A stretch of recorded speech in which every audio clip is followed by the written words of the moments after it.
You're listening to Metal Attack MTL with Double D here on MetalMessiahRadio.com. Alright, this is Metal Attack MTL, and right now, my guest right now is Bart from Montreal death metal band Vadis. How's it going? Welcome to the program. Good, man. How are you? Nice to be here. Okay, so Vadis, I know you guys haven't really been active as of lately, but you guys have any plans? I guess I'm going to start right off with that. You guys have any plans right as of now to, bring the band back out? Yeah, of course. I mean, I've been really sick until October last year, so I was in the hospital, so that was part of the reason.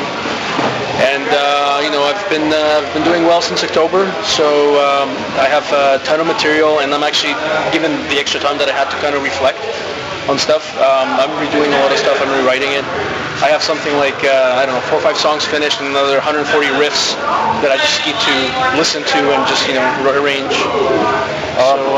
From that perspective, I mean, I have my work cut out for me. When I'm ready, I'll start booking shows again. At this point, I'm refusing shows, and it's been.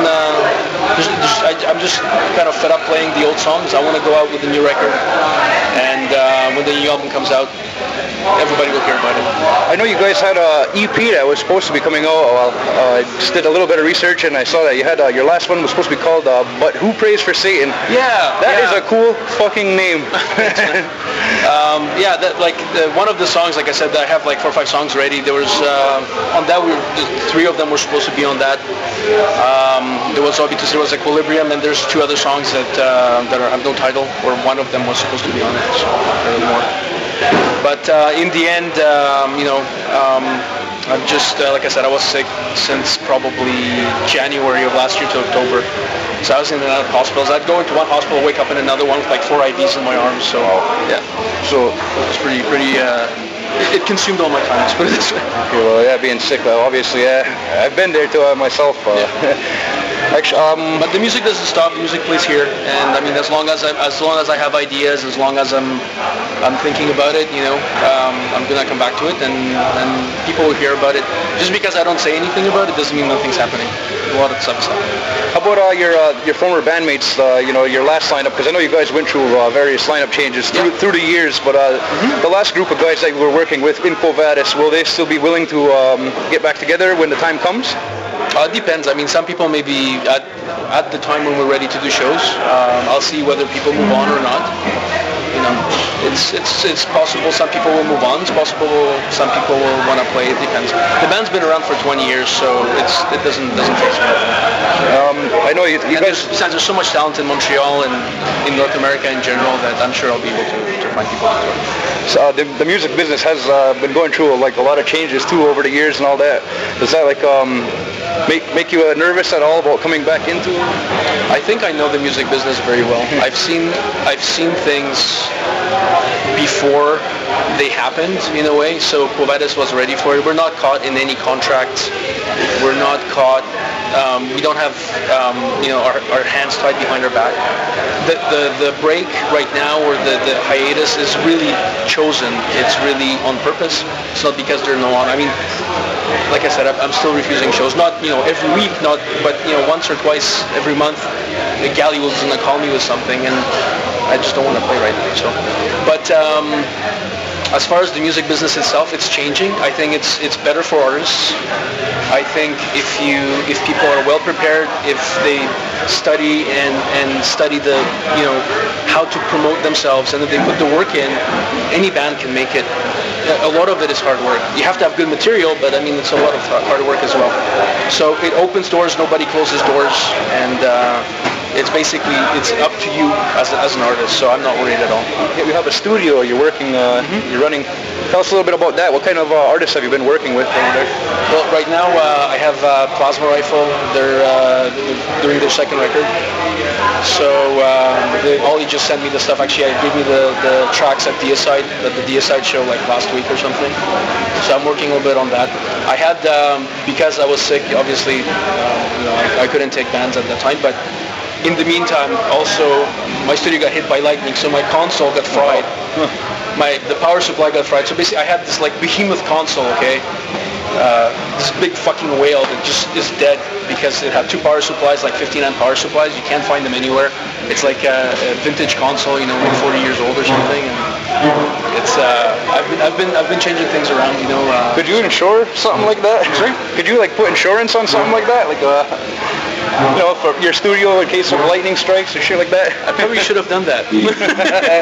But no, I didn't have any insurance on it. So right now the console's dead, and I'm slowly switching from analog to digital. And you know, as I'm working on the plasma stuff, I'm actually rearranging things and readjusting. So it's quite fun. Okay, coming back to Quo Vadis now. You guys put out you put out a lot of material with Quo Vadis. What to date thus far? What would you say is your proudest release? Well, it depends. I mean, album-wise, studio album-wise, I would say Defiant for sure. I'm very happy with the DVD. It was a tremendous amount of work. We pulled it off pretty well, and. So you know, those two records or those 2 releases are definitely my favorite. In regards to the future material, like I said, I have such a glut of riffs and I just have to work through it now. So I'm not releasing anything unless it's better than Defiant and you know, another notch up, and that's what it's going to be. One interesting thing for musicians and for bands is you got to realize the more releases you have, the better for you it is, because it's cumulative. It's like a pyramid. You know, you release a new record, all your old records will sell. And it's you just gotta, if you believe in music, if you live music, if you breathe music, just do music and you'll do well, because it'll be honest and it'll be true and people will respond to that. And I think that's part of the success of the band, you know. So I'm actually really even surprised about this interview, because people forgot about us, whatever. I'm not expecting anything, but just the fact that you guys want to talk about this means that it's still relevant. If it's still relevant, then I'm fine for the next record. All right. Well, I want to thank you for your time. You know, the people out there still are fans of Quo Vadis, and thanks for remembering. I have one more last question before I let you go. Okay, if 2 bands fucked and Quo Vadis was the child, what 2 bands would be the parents? I would say Death and Slayer. Very nice. Once again, thanks for your name, Bart. Okay, that's one long last name you got. How do you pronounce that? Frydrychowicz. Frydrychowicz. Okay. Frydrychowicz. All right, thanks a lot. It's been a pleasure. You're listening to Metal Attack MTL with Double D here on MetalMessiahRadio.com. I'd like to do some of the minds of the crowd! Les Juges! Are you guys ready up there? Hey guys, so what I would say is pretty much what the other guy said. Maybe what I would do is instead of repeating what everybody else said, just give you some pointers on how you can improve. For the spaces in between songs, what works a lot live is if you can do, say, 2 songs, so one after another. So no talking in between. So you do a shot of 2 or 3, boom, then you talk. You leave your talk in between. I know what you mean, but here's the thing. I'm a poor bastard, and I can't afford 2 guitars.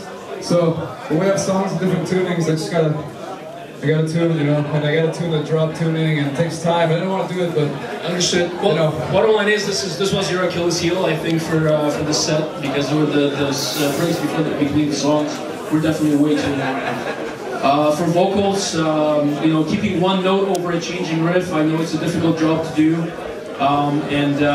you know, you maybe gotta watch your arrangements a little bit to make sure that the riff behind what you're singing actually supports what you're singing, because you only have one note that you can hold. You can't have a chord, and you basically, you know, you gotta make sure that the arrangement and the accompaniment for what you're doing does not clash with what you're doing. If you have 10 million notes going behind it, it's gonna clash. I think it's very hard. Sorry. No, I know it's very hard, but that's what I'm saying. You know, if it was obvious, what?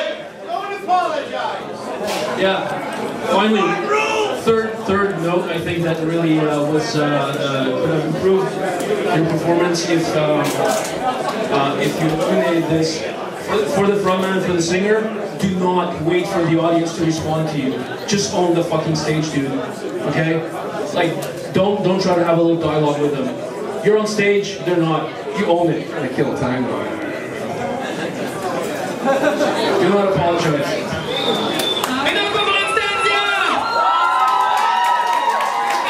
That's how we've all been waiting for. Judges, please! We Salut, bon, moi je voulais dire vocal, super bon, drumming, je dirais tu frappes très fort, c'est bon, essaye peut-être de changer les beats un peu. C'est toujours, pas toujours, c'est souvent la même beat, mais peut-être si tu peux essayer de changer le beat un peu, ça peut aider.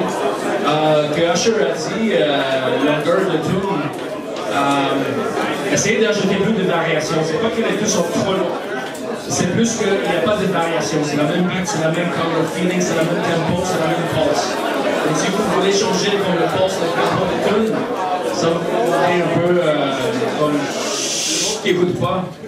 Right, that's right. People who don't listen. Dans le monde qui n'écoute pas, ok, il va commencer à suivre la même tempo, la même beat. Donc il faut que tu changes pour attraper l'attention, si ça fait du sens. Donc, en tout cas, man, congratulations, good fucking set, guys. One more time for Frydrychowicz on guitar! And now everyone's favorite part of the evening, judges!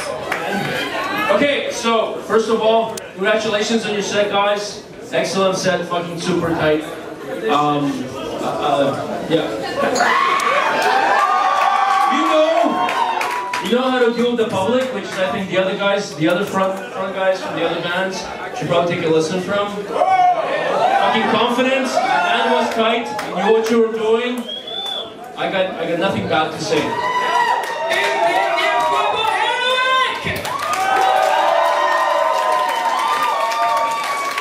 Judges, please! Maybe you guys should change your name to Heroin because your fans can't seem to get enough of you guys. So. My way of saying really good show. One suggestion, seriously, in terms of stage presence, you guys have it. In terms of tightness, you guys have it.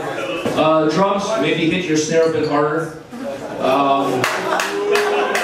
Aside from that, I would say get us out, guys, so you can bring all the elements and all the arrangements out. The first two songs, you hear the guitar, but I mean, it doesn't really matter because you guys deliver on stage. So, fucking excellent.